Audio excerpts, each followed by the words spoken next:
Creed 2 was directed by Stephen Caple Jr. and stars Michael B. Jordan, Sylvester Stallone, who also co-writes, Tessa Thompson, Florian Munteanu, with Felicia Rashad and Dolph Lundgren. Adonis Creed, played by Michael B. Jordan, is the world heavyweight champion, prompting Victor Drago, played by Florian Munteanu, and Father Ivan Drago, played by Dolph Lundgren, to challenge him for the title, raising buried demons for Creed and his coach Rocky Balboa, played once again by Sylvester Stallone. 2015's Creed had something to prove. As much as the movie is about Adonis proving himself beyond his father's shadow, director Ryan Coogler was proving that this franchise can keep going, find a new character, and re-energize what captured people's attention 40 years ago. The first film did that wonderfully, and a sequel without Coogler's direction is a hard idea to swallow. Luckily, Stephen Caple Jr. knows what he's doing.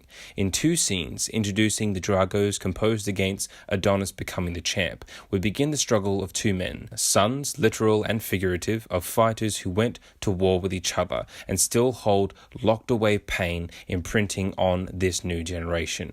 The theme of fatherhood is burning through every scene, whether it's how Ivan is raising his son as a weapon against Creed and Rocky, how Rocky isn't communicating with his own son because of not knowing what to say to him, how Adonis is still grappling with the absence of his father Apollo, or how Adonis is going to be a father to his own child.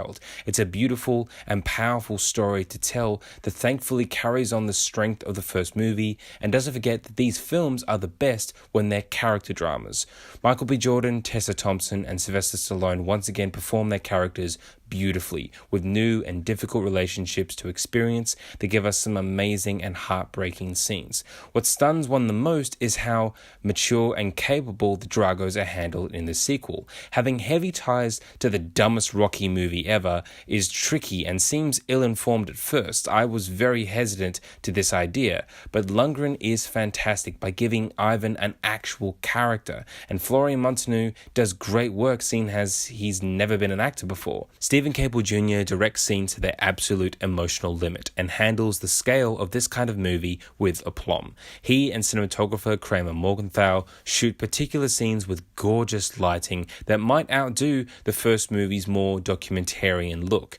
Ludwig Göransson's score has a beautiful rhythm, once again using the Bill Conti themes at exactly the right moment, and there's a really effective use of sound design, whether it be with the destructive punches in the fights or utilizing the soundtrack. Creed 2 could never really be better than the first. It just had to be its own movie that continued on the story. Where it can suffer is in the editing, as not every scene flows easily from one to the next, and it's generally not as refined a movie as Creed. There's a slight over-reliance on the sports commentators during the fights, and it is a very predictable plot, but that's what you always get with Rocky movies. This is still a hugely enjoyable, inspiring, often beautiful and sensitive movie with good fight scenes and great performances. These 2 films have become a brilliant 1-2 punch of heart and soul, and I don't think we really need a Creed 3. You just leave Creed 2 emotionally finished, down for the count, and immensely satisfied with the journey taken, and I'll say that Creed 2 is a B+.